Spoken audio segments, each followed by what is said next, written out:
Halo, selamat siang, apa kabarnya? Ketemu lagi dengan Arya di channel GIS dan Remote Sensing.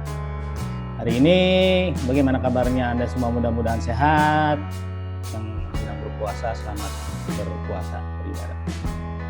Oke, hari ini saya akan menyampaikan sedikit informasi presentasi. Ini presentasi udah lama sebenarnya dibuatnya, tahun 2007 atau 2008 atau 2009, yaitu mengenai aplikasi GIS dan Remote Sensing untuk perkotaan.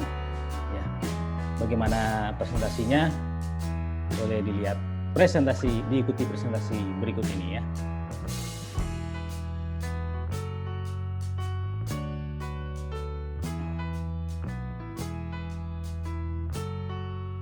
Oke.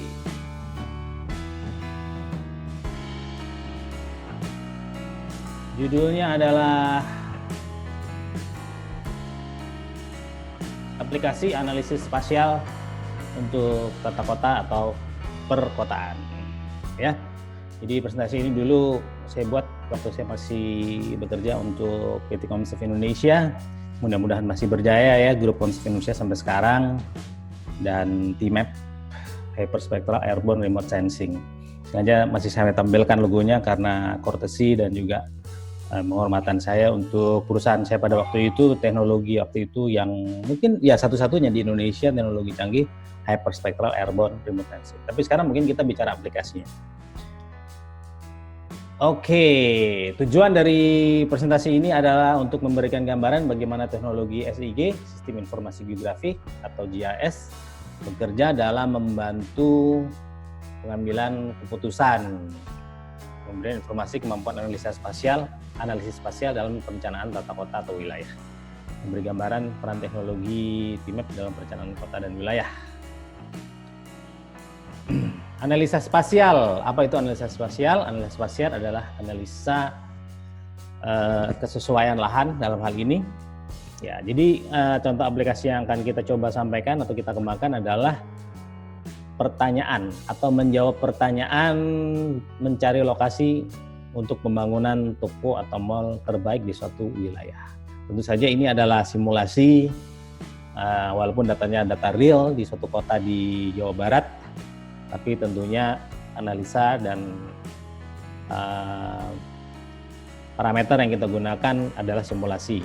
Dan mudah-mudahan hanya untuk memberikan inspirasi bagaimana sebenarnya cara kerja GIS dan juga data remote sensing dalam hal ini untuk aplikasi perkotaan. Ada beberapa persyaratan yang kita anggap kita perlu penuhi, misalnya jarak dengan sungai minimal sekian, kemiringan lereng maksudnya tidak lebih dari sekian, jarak dari rel kereta. Nah, sekian, kenapa jarak dari rel kereta? Karena kebisingan rel kereta akan mengurangi kenyamanan suatu mall atau mempengaruhi juga mungkin bangunan suatu mall. Kemudian jarak dari jalan raya harus dekat dengan jalan raya tentunya ya, mall jangan dibangun di jalan-jalan kecil atau di desa.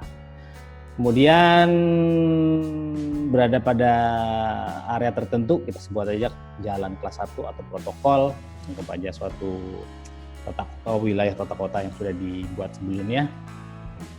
Masuk pada daerah bangunan komersial, jangan masuk di daerah perumahan tentunya. Jarak dengan bangunan yang sudah ada 0,8 meter, jarak dengan tumbuhan yang sudah ada 2 meter. Ya, jadi kita nggak menebang pohon. Ini adalah parameter. Nah, parameter ini tentunya bisa dirubah dan bisa dimasukkan atau bisa dikurangi sesuai dengan bagaimana seharusnya, dan pembuat parameter ini selalu adalah orang dari aspek teknis terkait. Misalnya dalam hal tata kota, tentu adalah orang dari teknik lingkungan atau teknik tata kota yang lebih mengetahui parameter ini harusnya bagaimana. Ini adalah contoh bagaimana suatu parameter dibuat. Oke, ini adalah data dasar yang kita miliki. Kebetulan ini adalah data TMAP Hyperspectral Airborne Remote Sensing yang divisualisasikan dalam warna false color. Sudah direktifikasi walaupun uncontrolled mosaic. Ini kelihatan ada 3 line pesawat terbang. Jadi teknologi TMAP adalah teknologi airborne menggunakan pesawat dengan membawa instrumen namanya CASI, Compact Airborne Spectrographer Imager, bikinan Kanada waktu itu, salah satu teknologi tercanggih untuk airborne remote sensing. Kalau nggak salah 256 band dengan spatial resolution kurang dari 0,5 meter. Jadi resolusinya bagus dan juga hyperspectral, mampu menangkap band itu sampai ratusan band. Oke, ini False Color sekali lagi, suatu kota di Jawa Barat. Kalau Anda bisa menebak berarti ya Anda mungkin tinggal di sana ya. Di area perkotaannya. Kemudian dari sini kita akan mulai lakukan digitasi untuk membedakan objek-objek yang ada di peta, jalan kereta, bangunan dalam bentuk poligon, kemudian pohonan, taman, dan juga penggunaan bangunan. Di sini ada keterangannya misalnya komersial, government, public facility, dan seterusnya, vegetasi, perdu, semak, pohon besar, dan lain sebagainya, termasuk ada jalur air. Karena foto ini cukup detail, tentunya kita bisa melakukan identifikasi dengan lebih detail dan tentunya dibantu dengan data di lapangan atau konfirmasi data dari lapangan. Ada juga jalan, jenis jalan, dan seterusnya. Oke, kemudian langkah prosesnya bagaimana? Tentu yang pertama kita tentukan adalah untuk tadi menjawab pertanyaan di mana kita akan bangun suatu mall atau pusat perbelanjaan, kan sudah kita tentukan parameternya dulu. Tadi sudah kita tentukan parameternya, kemudian kita cari datanya atau base data. Dalam hal ini, contoh di presentasi ini menggunakan data T-map, bisa juga kita ambil data dari misalnya data perkotaan atau pengambilan data baru di lapangan dengan menggunakan alat-alat ukur, theodolit, total station, dan lain sebagainya. Dan juga survei di lapangan untuk menentukan tinggi gedung, jenis gedung, dan lain sebagainya ya. Tentunya ini data-data yang perlu kita konfirmasi dan kita kita yakinkan bahwa data ini akurat. Kemudian tentunya kita lakukan reformatting, digitasi peta misalnya dan pembagian basis data GIS sesuai dengan topologinya, mana yang polyline, mana yang point, mana yang polygon, perlu kita bikin buffer dan lain sebagainya. Kemudian kita masukkan atribut. Seperti tadi contohnya gedung komersial, gedung pemerintah, gedung perumahan, vegetasi juga misalnya pohon besar, semak belukar, rumputan, dan lain sebagainya. Nah, parameter atribut ini tentunya perlu kita masukkan untuk memberikan informasi dari gambar atau peta yang kita buat. Kemudian dari peta ini kemudian kita overlay. Ya, kemudian kita transformasi menggunakan raster GIS atau raster atau grid. Kemudian kita lakukan performulasi, perhitungan, dan analisa. Dan terakhir adalah penentuan hasil. Nah, menariknya dengan teknologi GIS ini, hasil ini bisa dilakukan dengan cara try and error. Misalnya parameter begini gimana hasilnya, parameter begini bagaimana hasilnya, parameter dirubah lagi bagaimana hasilnya, ini akan memberikan hasil yang terbaik tentunya. Dan dengan GIS ini akan cepat sekali prosesnya untuk merubah parameter dan membuat modelnya. Oke, kita berikan contoh berikutnya. Ini adalah vegetasi, peta vegetasi, dan ini automatically digitize dari data bisa. Ini peta bangunan, ya, karakter bangunan dan jenis-jenis bangunan bisa kita masukkan, tentunya bisa didukung oleh ground check dari lapangan. Ini peta tematik jalan, termasuk ada jalan kereta yang berwarna hitam, jalan protokol, dan lain sebagainya. Kemudian ini buffer, ini slope. Slope didapat dari mana? Dari digital elevation model. Untuk keperluan tata kota tentunya digital elevation model yang kita download dari internet nggak cukup, kita perlu data lain yang lebih detail daripada itu. Kemudian ini adalah peta tematik buffer atau jarak terhadap sungai. Ini ada sungai besar yang mengalir di kota ini, dan ini adalah buffernya dengan jarak 100 meter, 300 meter, dan seterusnya sampai 1 kilo. Kemudian ini adalah buffer jarak dari jalan 36 meter, 72 meter, dan seterusnya. Tentunya ini ada kalkulasi matematisnya. Kemudian ini rel kereta, buffer. Nah, ini jarak terhadap bangunan. Karena ingat tadi di parameter kita tentukan ada berapa jarak dari jalan raya, berapa jarak dari rel kereta, berapa jarak dari sungai, berapa jarak dari existing building yang ada. Nah, ini masuk semua sehingga kita perlu bikin buffer jarak-jarak dari data yang kita perlukan. Ini adalah vegetasi. Kita rubah ke grid tadi vektor, kita rubah ke grid atau ke raster GIS. Ini juga sama, jalan kita rubah berdasarkan jenis jalannya, jalan protokol, jalan besar, jalan kecil. Kemudian ini peta tematik kawasan berdasarkan jenis bangunan, bangunan pemerintahan, komersial, perumahan, dan seterusnya. Dan ini adalah menggunakan metode statistik spasiali untuk menentukan wilayah mana yang masuk ke terhadap bangunan yang mana menggunakan metode Voronoi, kalau nggak salah ya, Voronoi Polygon. Berikutnya kita masukkan parameter tersebut secara kalkulasi matematis, jadi data tersebut ditumpuk berdasarkan geografisnya maksud saya lokasinya akan tertutup secara sempurna. Layer-layer ini ada berapa layer tadi? Banyak layer sesuai dengan parameter yang kita gunakan. Kemudian masing-masing layer itu kita skor, masing-masing objek itu kita berikan skor. Dari skor itu kemudian kita kalkulasi secara matematis, seperti yang contoh di sini. Misalnya distance dari sungai sekian, ininya sekian, skornya sekian, skornya sekian. Nah, dari kalkulasi matematis ini di GIS sistem kita akan hasilkan peta seperti ini. Kalau metode Boolean adalah metode yes or no. Misalnya bangunan atau tempat yang kita cari harus jarak 100 meter dari sungai.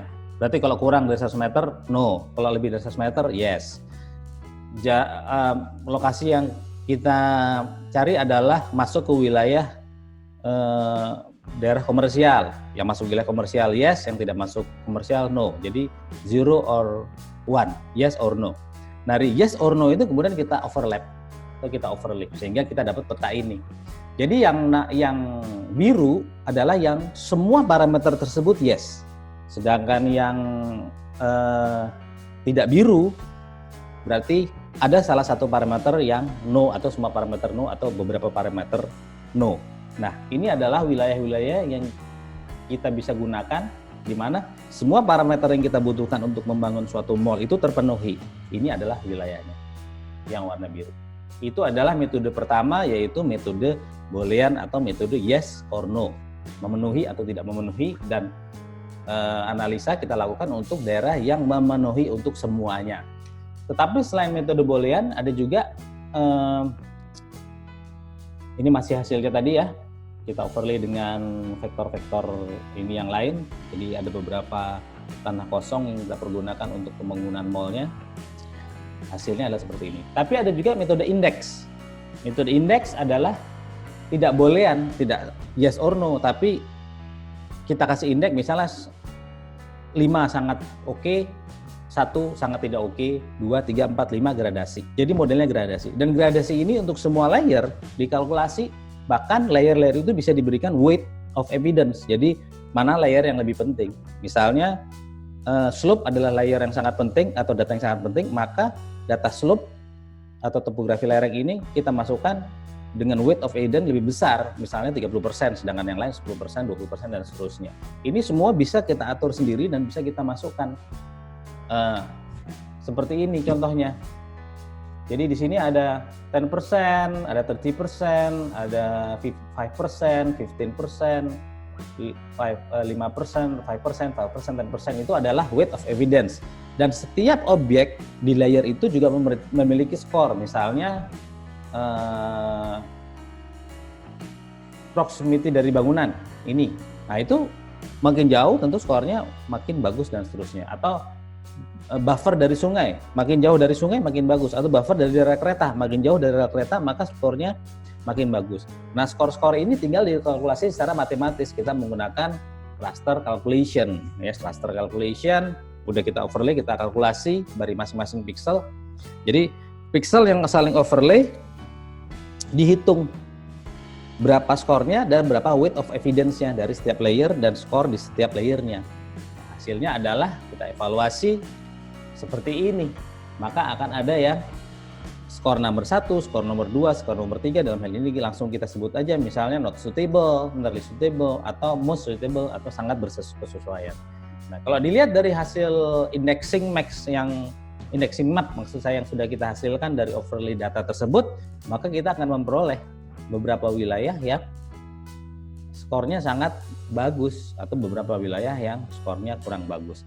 Nah, parameter-parameter ini tentunya bisa kita rubah-rubah. Siapa yang merubah-rubah? Tentunya expert di bidang perkotaan atau tata kota atau bisnis dalam pembangunan mall. Ya, misalnya saya geologis tentunya, makanya saya yang bikin ini pada waktu modelnya berasumsi saja. Kalau Anda ingin memperbaiki, tinggal ini saja dirubah-rubah. Di sini dirubah-rubah angkanya, weight of evidence-nya dirubah-rubah, termasuk di setiap layer-nya ini dirubah-rubah skornya. Jadi misalnya komersial skornya 10, residential skornya 1. Kemudian tadi kalau masalah vegetasi ya, vegetasi kan jangan yang ada pohon, berarti pohon keras skornya 1, rumput skornya 5, yang paling berkesusahan dan seterusnya. Atau tanah kosong skornya 10 misalnya dan seterusnya. Nah, layer di skor, kemudian pada waktu di overlay, setiap overlay layer dikasihkan weight of evidence. Dan itu semua angka bisa dirubah-rubah, voila kita menghasilkan peta indeks seperti ini. Mana yang lebih sesuai? Tentunya berdasarkan parameter yang kita masukkan. Ini adalah bagaimana kita menggunakan data. Dalam hal ini contohnya dari data PMAP, dari data airborne, hyperspectral remote sensing, dan bagaimana GIS bisa membuat proses dan melakukan yang namanya spatial analysis atau multivariate spatial analysis atau multivariate analysis. Mudah-mudahan bisa memberikan inspirasi dan informasi kepada Anda. Kalau Anda ingin informasi lebih detail, tentunya Anda bisa kontak saya. Sampai ketemu di video lainnya.